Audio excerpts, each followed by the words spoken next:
Selamat siang, salam sejahtera buat kita semua. Untuk Ibu dosen pembimbing yang kami hormati dan untuk teman-teman yang kami sayangi, terima kasih atas waktu dan kesempatannya sehingga kami dapat memaparkan materi kami oleh kelompok 10 dengan materi aplikasi fungsi dalam ekonomi. Nah, sebelum kami masuk ke dalam materi, di sini kami akan memperkenalkan anggota kelompok kami terlebih dahulu, terdiri dari 5 orang, yaitu yang pertama, Afrida Rizky Amelia dengan NIM 4203 311031. Yang kedua ada Angelida Septiana Raja Gugu dengan NIM 4213311008. Yang ketiga ada Resmina Stefani Octavia Purba dengan NIM 4203111130. Yang keempat ada Syafitri Humairah dengan NIM 4202111012. Dan yang terakhir ada Yovanka Lumbantobing. Baik, untuk materi pertama di sini ada fungsi dan kurva permintaan atau disebut dengan demand. Demand sendiri adalah berbagai jumlah barang yang diminta pada berbagai tingkat harga. Dalam hukum permintaan, besar kecilnya jumlah barang yang diminta sangat tergantung pada barang tersebut dengan catatan variabel yang lain adalah tetap. Oleh karena itu, dengan pendapatan yang tetap, apabila harga barang tersebut naik, maka jumlah barang yang diminta akan berkurang dan sebaliknya. Dan secara ringkas, dapat disimpulkan adanya pola hubungan dari jumlah barang yang diminta dengan variabel barang tersebut. Yang pertama, bila harga turun dari P0 seperti pada gambar, bila harga turun dari P0 ke P2, maka jumlah barang yang diminta akan bertambah dari X0 ke X2. Kemudian yang kedua, bila harga naik dari P0 ke P1, maka jumlah yang diminta akan berkurang dari X0 ke X1. Hubungan antara kedua variabel tersebut dapat dinyatakan dalam formula yang disebut dengan fungsi permintaan yang dinyatakan dengan X sama dengan Fp, di mana X adalah variabel kuantitas dan P adalah variabel harga. Dalam fungsi permintaan, variabel yang menentukan atau independent variable tidak hanya barang saja, tetapi juga harga dan jumlah barang-barang substitusi. Pola hubungan variabel yang diminta dengan variabel harga berbentuk garis lurus yaitu fungsi linear dan dapat berbentuk garis tidak lurus yaitu fungsi non-linear. Fungsi permintaan tidak dapat disajikan dengan diagram dua dimensi karena memiliki banyak variabel, sedangkan diagram dua dimensi hanya dapat digunakan untuk menggambar kurva fungsi yang mengandung dua variabel saja. Agar fungsi permintaan dapat digambar grafiknya, maka faktor-faktor selain jumlah yang diminta dan harga barang tersebut dianggap tidak berubah selama dilakukan analisis. Faktor-faktor yang dianggap tetap ini disebut sebagai ceteris paribus. Dengan anggapan ceteris paribus tersebut, sekarang bentuk fungsi menjadi lebih sederhana karena hanya terdiri dari dua variabel, yaitu variabel harga dan jumlah yang diminta. Faktor yang dianggap tetap pengaruhnya dapat dilihat dari besarnya konstanta pada persamaan permintaan. Nah, untuk bentuk persamaan fungsi linear pada permintaan disajikan sebagai berikut, yaitu Q dx sama dengan A dikurang B px atau P dx sama dengan A dikurang B qs, di mana Q dx sendiri adalah jumlah produk X yang diminta, P dx sendiri adalah harga produk yang diminta, dan B adalah gradien atau kemiringan atau koefisien dari variabel, sementara A adalah nilai konstanta. Nah, berdasarkan persamaan tersebut, ada dua hal penting mengenai fungsi permintaan yang merupakan kaidah ekonomi, yaitu yang pertama adalah parameter B bernilai negatif. Ini dikarenakan bahwa fungsi permintaan tunduk pada hukum permintaan, yaitu jika harga suatu produk naik atau turun, maka jumlah produk yang diminta oleh konsumen akan berkurang atau bertambah dengan asumsi variabel lainnya adalah konstan. Yang kedua, variabel bebas berpangkat 1. Dengan demikian, fungsi permintaan ini bila digambarkan kurvanya akan mempunyai kemiringan atau slope yang negatif, yaitu menurun dari kiri atas ke kanan bawah dan berbentuk garis lurus. Untuk selanjutnya yaitu mengenai menggambar kurva fungsi linear pada permintaan. Umumnya, kurva permintaan memiliki arah atau slope yang negatif, yang menunjukkan juga bahwa antara harga dengan kuantitas terdapat hubungan negatif, yang artinya bila harga suatu barang naik, kuantitas barang yang diminta oleh pembeli atau konsumen akan berkurang. Dan sebaliknya, bila harga suatu barang turun, maka kuantitas barang yang diminta oleh pembeli akan bertambah. Tetapi dalam keadaan khusus, angka arah kurva permintaan mungkin nol, yaitu kuantitas barang yang diminta tetap tanpa memperhatikan harga, dan mungkin saja tak berhingga atau tak terdefinisikan, yaitu kuantitas barang yang diminta oleh pembeli atau konsumen berikan langkah-langkah menggambar kurva fungsi linear tersebut. Yang pertama, langkah pertama yaitu tentukan titik potong pada sumbu Q, maka P sama dengan 0, sehingga diperoleh koordinatnya yaitu Q0. Yang kedua, tentukan titik potong pada sumbu P, maka Q sama dengan 0, sehingga diperoleh koordinatnya yaitu 0P. Yang ketiga, tentukan letak kedua titik potong ke dalam bidang kartesius, kemudian hubungkanlah menjadi satu garis lurus. Kemudian untuk menentukan persamaan fungsi linear pada permintaan dapat dicari dengan dua metode, yaitu metode 2 titik dan metode 1 titik. Untuk metode 2 titik dapat dirumuskan dengan P dikurang P1 per Q dikurang Q1 sama dengan P2 dikurang P1 per Q2 dikurang Q1. Cara untuk memperoleh persamaan fungsi linear pada permintaan dengan menggunakan metode 2 titik dengan mensubstitusikan nilai-nilai Q1, P2, P1, dan P2 yang telah diketahui. Kemudian untuk metode 1 titik, jika hanya diketahui 1 titik dan gradien, maka persamaan umumnya yaitu P dikurang P1 sama dengan M dikali Q dikurang Q1, di mana M itu adalah gradien, dan untuk mencari nilai gradien sendiri dapat didapat dengan menggunakan rumus M sama dengan P2 dikurang P1 per Q2 dikurang Q1. Kemudian materi selanjutnya adalah fungsi dan kurva penawaran atau supply. Supply adalah jumlah barang yang ditawarkan pada berbagai tingkat harga. Dalam hukum penawaran, besar kecilnya jumlah yang ditawarkan akan suatu barang tersebut dengan catatan faktor-faktor yang lain adalah tetap. Jika harga dari suatu barang naik, maka jumlah yang ditawarkan akan barang tersebut bertambah karena produsen berusaha untuk menggunakan kesepakatan memperbesar keuntungannya. Sebaliknya, jika harga barang itu turun, maka jumlah yang ditawarkan akan berkurang karena produsen berusaha mengurangi kerugiannya. Nah, dari gambar kurva penawaran di samping dapat disimpulkan 2 poin, yaitu bila harga turun dari P0 ke P2, maka jumlah yang ditawarkan akan berkurang dari X0 ke X1. Kemudian bila harga naik dari P0 ke P1, maka jumlah yang ditawarkan akan bertambah dari X0 ke X1.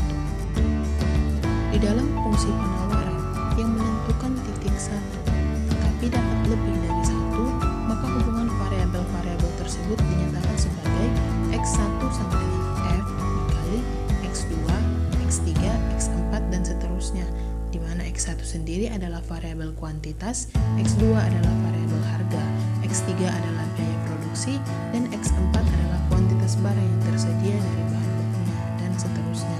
Sehingga dapat disimpulkan, dapat disederhanakan dengan persamaan fungsi penawaran suatu produk, yaitu QSX, T sama dengan F PX, T TT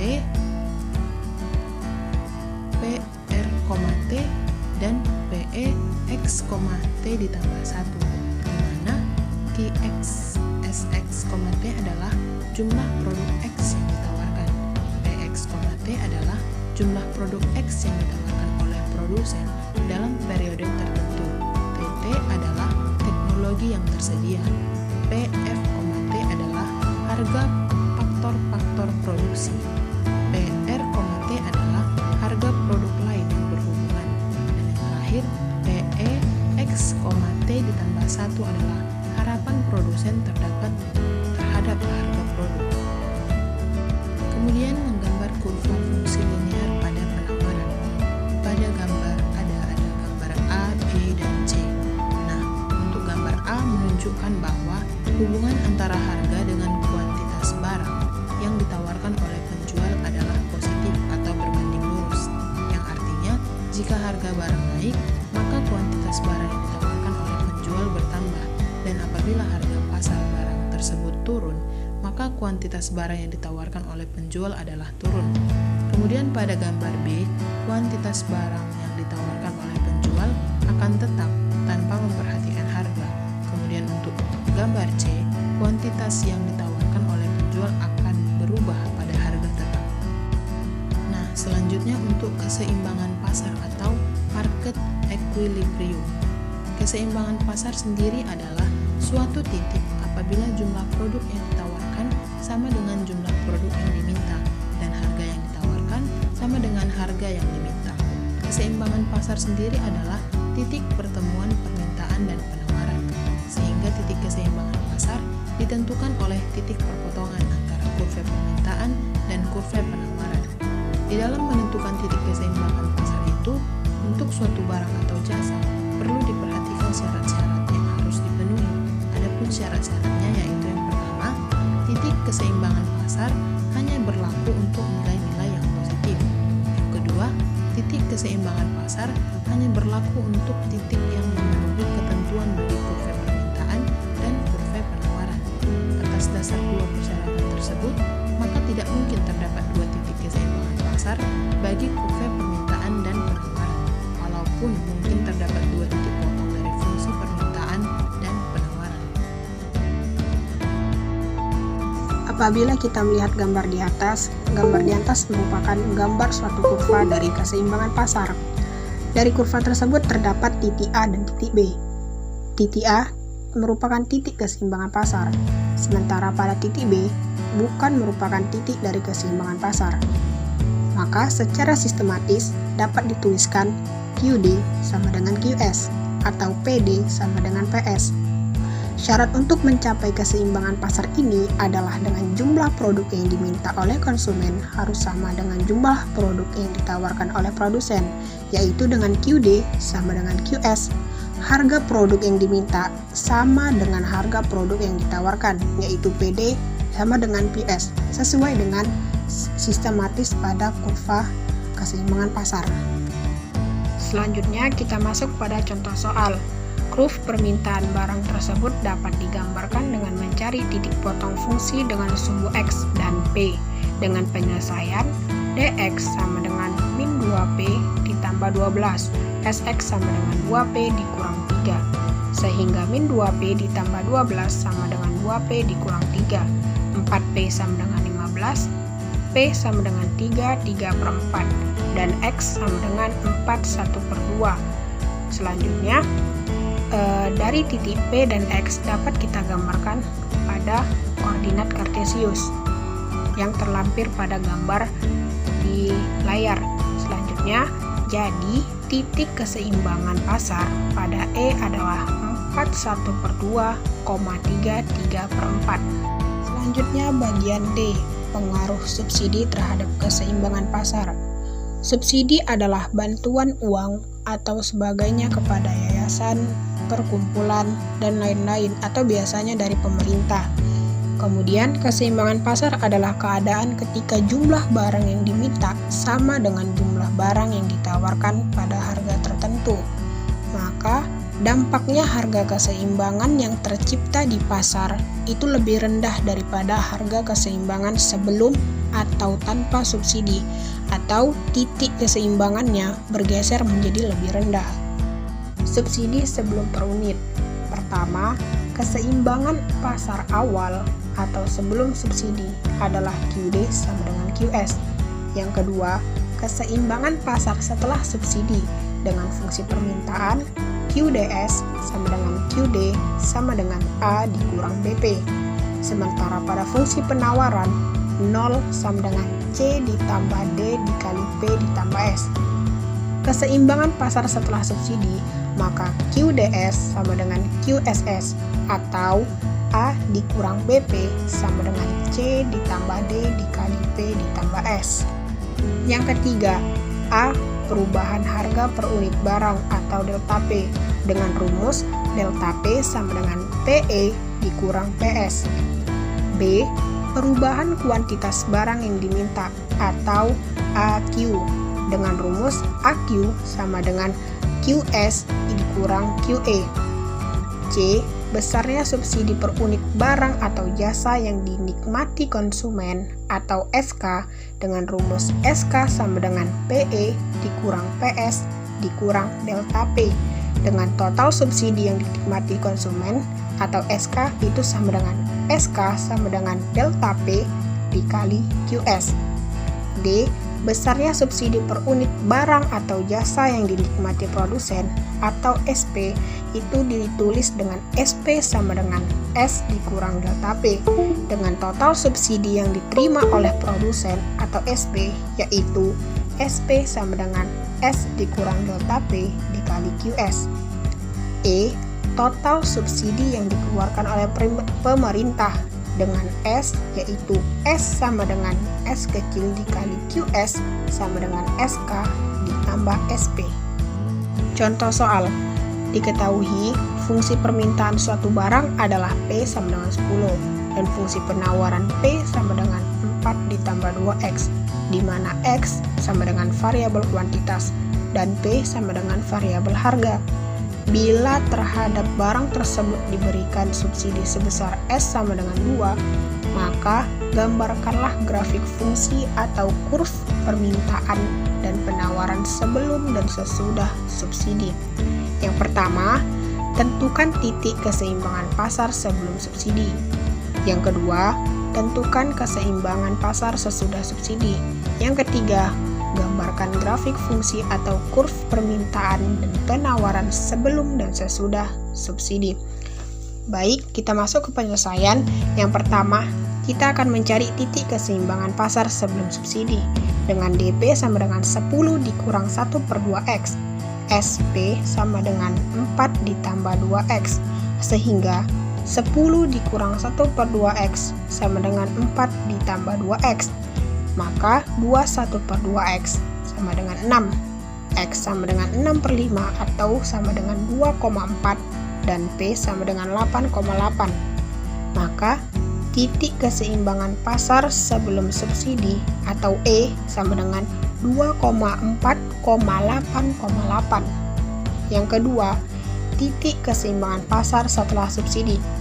DP sama dengan 10 dikurang 1/2X, SP sama dengan 4 ditambah 2S sama dengan 4 ditambah 2X dikurang 2 sama dengan 2 ditambah 2X, sehingga 10 dikurang 1/2X sama dengan 2 ditambah 2X, maka 21/2X sama dengan 8.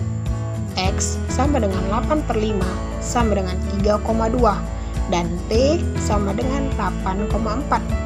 Jadi, titik keseimbangan pasar sebelum subsidi E adalah 3,2,8,4. Yang ketiga, dengan grafik fungsi atau kurv permintaan dan penawaran sebelum dan sesudah subsidi dapat kita lihat pada gambar berikut. Selanjutnya yaitu E, keseimbangan pasar dua jenis barang. Barang yang mempunyai hubungan substitusi, kuantitas barang yang diminta atau ditawarkan selain tergantung dari harga barang itu sendiri, juga tergantung dari harga barang lain. Dengan fungsi permintaan dan penawaran barang pertama, yaitu QD1 sama dengan F dikali P1 dikali P2. Begitu juga dengan QS1 sama dengan G dikali P1 dikali P2. Maka, untuk fungsi permintaan dan penawaran barang kedua, yaitu QD2 sama dengan F dikali P1 dikali P2. Dan untuk QS2 sama dengan G dikali P1 dikali P2. Kemudian, keseimbangan pasar akan mencapai atau terjadi jika kuantitas barang pertama yang diminta sama dengan yang ditawarkan, atau dapat kita tuliskan dengan QD1 sama dengan QS1. Dan untuk kuantitas barang kedua yang diminta sama dengan yang ditawarkan, maka dapat dituliskan QD2 sama dengan QS2. Selanjutnya yaitu bagian F, monopoli dan pengaruh pajak. Tujuan utama dalam monopoli adalah memperoleh laba yang maksimal.